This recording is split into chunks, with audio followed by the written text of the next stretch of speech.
16 WAPT News at 10 starts now. A taste of winter weather for Mississippi overnight, how crews are getting the roads ready, and the plan for schools in the morning. Plus a chilling recording from last year's plane crash into a Jackson home.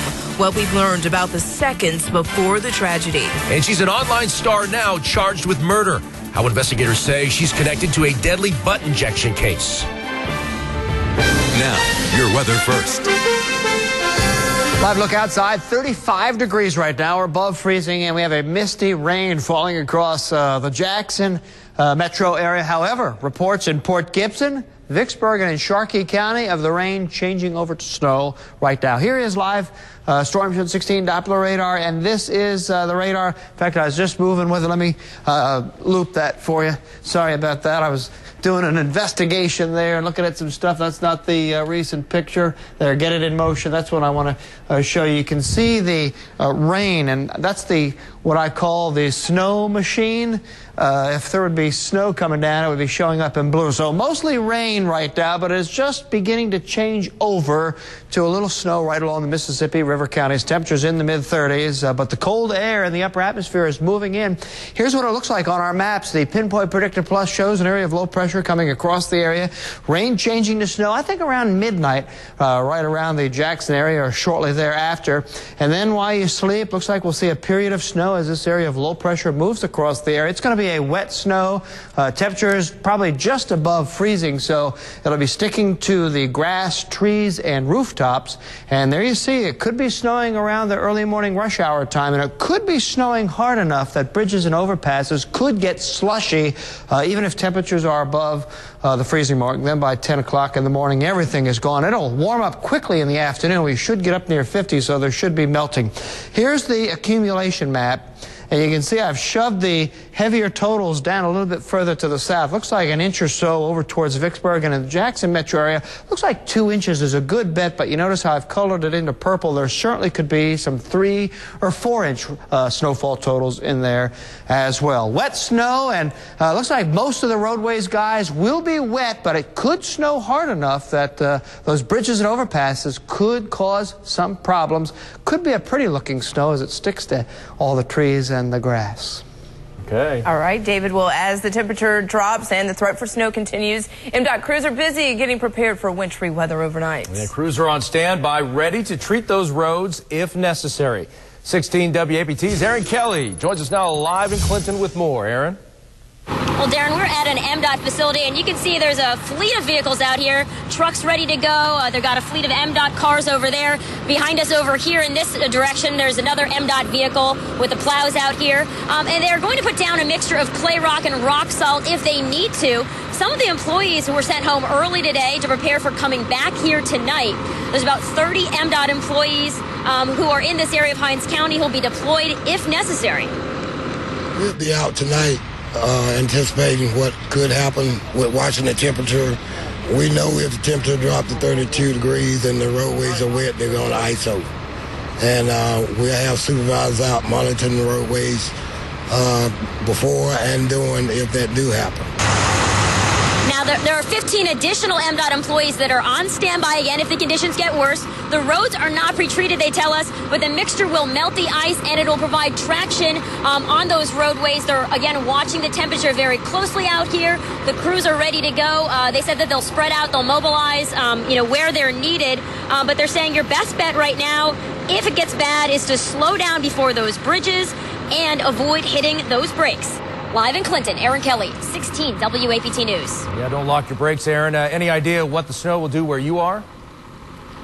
Well, according to our weather team, obviously right now it's just raining pretty hard, but according to our weather team, we could see some snow accumulation around midnight, and if it does accumulate on the roads, if it's cold enough to do that, as David mentioned, could be a little bit slushy on those overpasses in the area, but clearly crews out here ready to mobilize as we watch the temperatures overnight. Yeah, folks have to be careful in the morning. All right, Aaron Kelly, live for us. Thank you. Well, metro area schools are waiting to decide whether to cancel class tomorrow. The Clinton School District is already talking about starting late tomorrow because of the snow watch, but that call won't be made until tomorrow morning. District leaders say they just don't take the weather report to make a decision. Our maintenance director, superintendent, myself, 5 in the morning, out riding the streets, looking at bridges. Our district covers a lot of ground. Well, Clinton has 2 bad weather days built into the calendar. One was already used up for Hurricane Isaac, which means students go to class on Good Friday. If they miss tomorrow, Easter Monday would be the next holiday to go away. All right, let's bring in David again, and I can hear you. You're furiously typing over there, getting the latest updates on this storm. Yeah, well, Twitter, Facebook, keeping all our social media going. Again, let me show you the accumulation map. Looks like a couple inches, certainly possible. And from the Jackson metro area and off to the east, maybe up to 4 inches. That is not out of the question.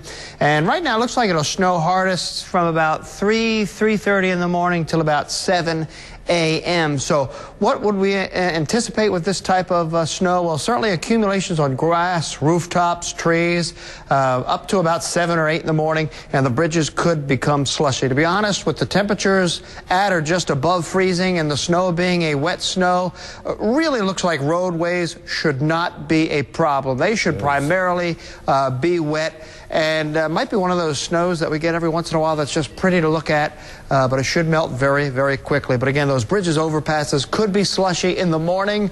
Accumulations of a couple inches in some spots from Jackson metro area on to the east, up to 4. Okay, David, thank you. And we are just a month into winter, and we have seen heavy rain, flooding, and even those mudslides. We will show you what the rest of the season will be like, and if we are prepared for it, tomorrow night on 16 WAPT News at 10. This is new at 10 tonight. We are learning more about what happened right before a deadly plane crash in Jackson last year. The Federal Aviation Administration has released the audio between the pilot and the air traffic control tower just before the plane crashed into a Jackson home and burst into flames. Here's that exchange. We got an engine problem. We're turning back toward Hawkins. This is Romeo William, Roger. Requiring assistance. You can make a turn left or right. Your discretion. Direct Hawkins. We're headed back. We'll try to make it. Flight instructor John Edward Tilton Jr. and fellow pilots W.C. Young and David Williams all died in the crash. Loretta Jameson was inside the home at the time of the crash and survived. A preliminary report shows a hurried pre-flight check could have led to the crash. A final report isn't due for months. Well, traffic is moving again in Florence and Richland after a tractor-trailer crash caused a huge backup on Highway 49. Investigators say the big rig crossed the median and crashed into a ditch this afternoon. The Florence fire chief says the crash also involved 3 other vehicles going south. 4 people were sent to the hospital with non-life-threatening injuries. That truck was carrying 40,000 pounds of frozen chicken. Traffic stopped in front of him, evidently. It's still under investigation to see exactly what all was going on. If you can see, he's off in the ditch here behind, and we've had a little hazmat fuel spill. Crews had to close down traffic again around 8 o'clock tonight to start getting the 18-wheeler out of the ditch.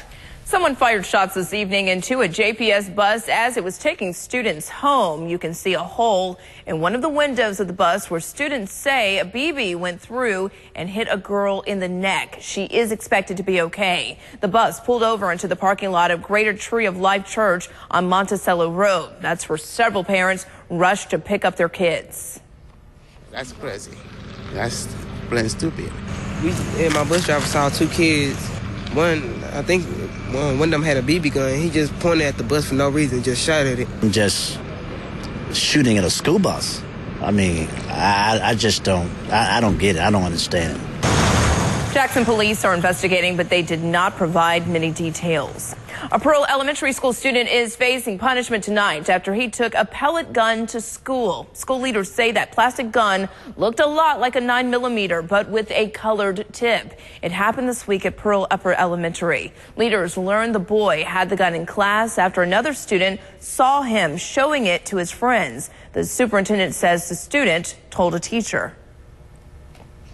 We really push it to our kids to never have stuff like this at school. And again, even a toy is not appropriate when it appears like a real weapon. The superintendent says the student is a 4th grader at the school. Today, the president announced one of the most aggressive gun control plans ever. The president wants to require background checks for all gun sales and ban both military-style assault weapons and high-capacity ammunition magazines. But this morning, Governor Phil Bryant sent a letter to House Speaker Philip Gunn and Lieutenant Governor Tate Reeves demanding legislation to block the president's efforts. Bryant says he agrees with background checks, but doesn't want a ban on weapons. The governor says he won't support limits on the number of bullets in a clip.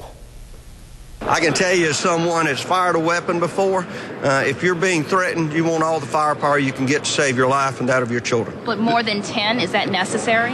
It depends on how many people are breaking into your home, how many people are trying to take your life, how many of those rounds do you miss?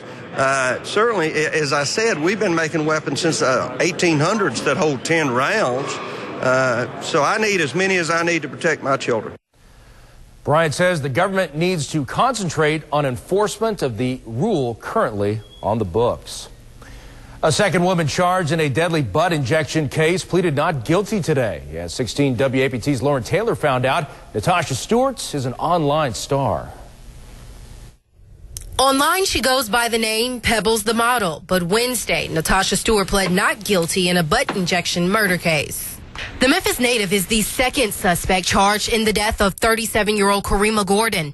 Online, Stewart is a model known for her 48-inch backside. Her attorney says she received the same injections that killed Gordon back in March. I'm not 100% sure on if the individual that's the co-defendant is the one who gave it to her. Stewart's attorney Kevin Kemp says he's not clear on his client's involvement. She was up in, Memphis or New York during this, entire time frame that this occurred. According to Attorney General Jim Hood, Gordon wanted to be a model. They say she paid Pebbles a $200 referral fee for butt enhancement treatment. This isn't like somebody she knew real well or anything like that, but they knew each other, but didn't, you wouldn't call them friends or anything like that. Tracy, did you need to hurt the victim? Investigators say Tracy Lynn Gardner is the one who gave the deadly injection. Gardner, who also goes by the name Morris, is facing depraved heart murder charges.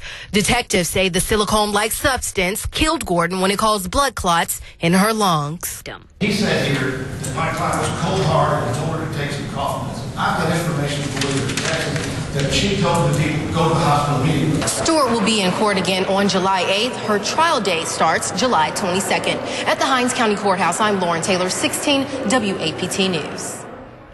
A Rankin County trustee who walked away from a work detail today has been caught. Kevin Hopkins disappeared from a work detail at 2 p.m. at the Rankin County Animal Control in Brandon. He was serving time for a misdemeanor shoplifting charge in Richland. Deputies say Hopkins was arrested tonight in Brookhaven. He's now facing other charges.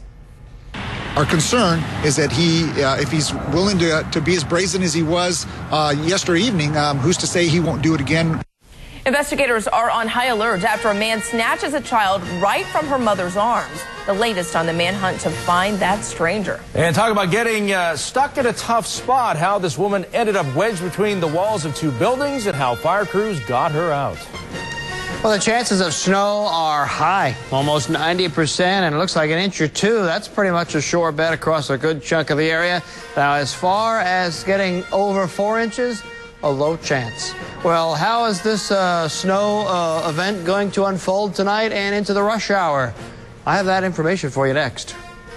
You're watching 60 WAPT News. The Associated Press Best Newscast in Mississippi and an Emmy Award for Best Newscast in the Southeast region. This is 16 WAPT News, the one to watch. Thursday, it's been a cold, wet winter. Heavy rains, flooding, even mudslides wreaking havoc. We'll show you what the rest of the season will be like and how prepared we are for its wrath. Thursday on 16 WAPT News at 10. At Cowboy Maloney's, our 60th year was our biggest year since 1999. And you know why? Price. Chest freezers from $159, frost-free refrigerators from $3.99. At Cowboy Maloney's, we have a stainless steel washer from $2.99 and a hamper door dryer for $2.99. Now that's a cowboy deal. LED TVs for $99, 60-inch TVs $849. Jackson on I-55 north and near the Coliseum. Flowood, Clinton, Vicksburg, and now in Pearl. Hey guys, what's the debate? I think Chevy's having 11 models that offer an EPA estimated 30 mpg highway or better is a big deal. Whereas I would say Chevy's 4 models offering an EPA estimated 40 mpg highway or better is even bigger. Sounds great. So where are they? Where aren't they? Malibu, Cruise, Camaro, Sonic, Equinox. See your Central Mississippi Chevy dealers. Right now, get a 2013 Chevy Malibu LS for around $189 a month. You know what time of year it is? It is buffalo wing season, which got me to thinking, what if I decided to out-buffalo buffalo wings? Honey, get ready for Popeye's Bayou Buffalo Wicked Chicken. I marinate thin strips of white meat chicken in Louisiana-style buffalo seasoning, fry them up fresh, and then toss them in Bayou Buffalo sauce just before I serve them, with fries, a biscuit, and blue cheese dipping sauce for just $3.99. Bayou Buffalo Wicked Chicken and football. You're welcome. Louisiana fast. Imagine a new bedroom, a sanctuary that calls to you at the end of the day. If you can dream it, Miss Kelly's can make it happen. Our selection is virtually endless.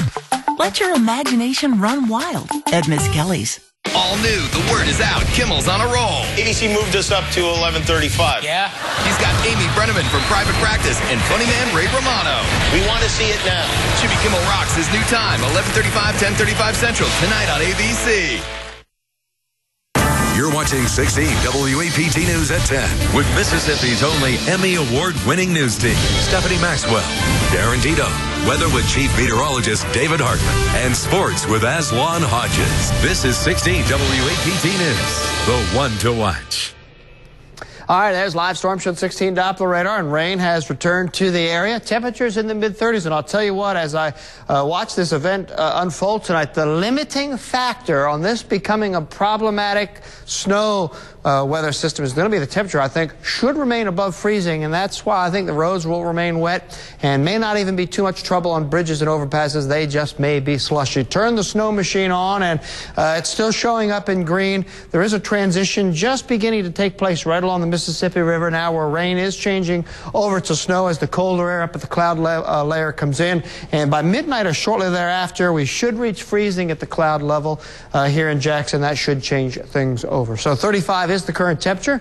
A damp wind blowing across the area right now. There you see it. Here's a live look outside, and it is wet and a steady misting rain falling around. There's been a couple of reports of snowflakes around the Jackson area, but I don't think so. I think you're looking out and just seeing the small misty rain droplets falling. Half inch of rain, and 7:01 for sunup. So 35 degrees right now. A north wind has switched to the west and northwest. So it's cold, nasty, and windy outside. So will we get some snow? I think the answer is yes, we will get some. And there you see temperatures across the area. Really no freezing temperatures except up there in Oxford.